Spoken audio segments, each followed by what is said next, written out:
Γένεσης, κεφάλαιο 11. Αρχικά, οι κάτοικοι της γης μιλούσαν όλοι μία γλώσσα και χρησιμοποιούσαν τις ίδιες λέξεις. Καθώς μετακινούνταν από την Ανατολή, βρήκαν μία πεδιάδα στη χώρα της Σενάρ και καταστάθηκαν εκεί. Τότε είπαν μεταξύ τους: «Ελάτε να κατασκευάσουμε πλήθρες και να τις ψήσουμε στη φωτιά». Έτσι, για τις οικοδομές άρχισαν να χρησιμοποιούν πλήθρες αντί για πέτρες και πίσα αντί για λάσπη. Μετά είπαν: «Ελάτε να χτίσουμε μία πόλη και έναν πύργο που η κορυφή του να φτάνει στους ουρανούς.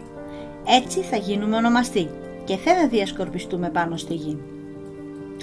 Κατέβηκε λοιπόν ο Ιαχούα να δει την πόλη και τον πύργο που έχτιζαν οι άνθρωποι και είπε ο Ιαχούα: «Τώρα όλοι αυτοί αποτελούν ένα λαό με κοινή γλώσσα και τούτο εδώ είναι η αρχή των πράξεών τους.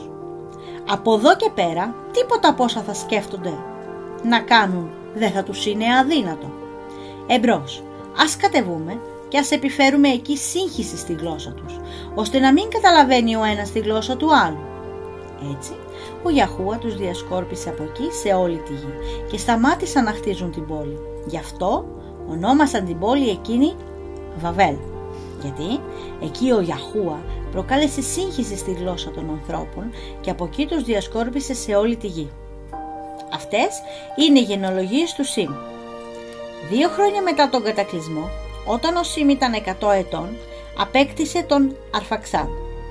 Μετά τη γέννηση του Αρφαξάδ, ο Σιμ έζησε 500 χρόνια και απέκτησε γιους και κόρες.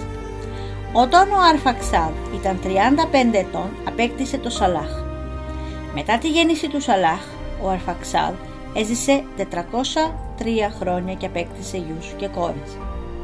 Όταν ο Σαλάχ ήταν 30 ετών, απέκτησε τον Έβερ.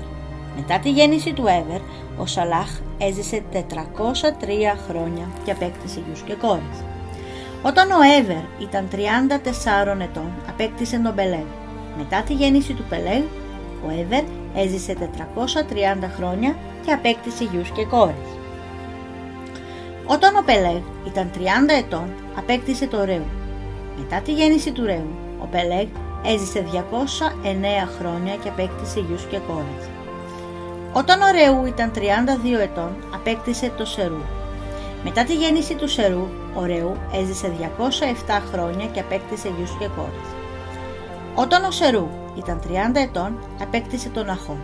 Μετά τη γέννηση του Ναχόρ, ο Σερού έζησε 200 χρόνια και απέκτησε γιους και κόρες. Όταν ο Ναχόρ ήταν 29 ετών, απέκτησε το Θάρα. Μετά τη γέννηση του Θάρα, ο Ναχόρ έζησε 119 χρόνια και απέκτησε γιους και κόρες. Όταν ο Θάρα ήταν 70 ετών, απέκτησε τον Άβραμ, τον Ναχόρ και τον Αράν. Αυτή είναι η απόγονη του Θάρα. Ο Θάρα απέκτησε τον Άβραμ, τον Ναχόρ και τον Αράν και ο Αράν απέκτησε τον Λότ. Ο Αράν πέθανε πριν από το Θάρα, τον πατέρα του, στην πατρίδα του, την Ούρ των Χαλδαίων. Ο Άβραμ και ο Ναχόρ πήραν γυναίκες. Η γυναίκα του Άβραμ λεγόταν Σάρα και του Ναχόρ Μελχά, κόρη του Αράν, ο οποίος ήταν επίσης πατέρας της Ιεσκά. Η Σάρα όμως ήταν στήρα, δεν είχε παιδιά. Ο Θάρα πήρε το γιο του τον Άβραμ, τον εγγονό του τον Λότ, γιο του Αράν, και την νύφη του τη Σάρα, γυναίκα του Άβραμ, και τους οδήγησε έξω από την Ούρ των Χαλδαίων για να πάνε στη Χαναάν. Έφτασαν όμως μέχρι τη Χαράν και εγκαταστάθηκαν εκεί. Ο Θάρα έζησε 205 χρόνια και πέθανε εκεί, στη Χαράν.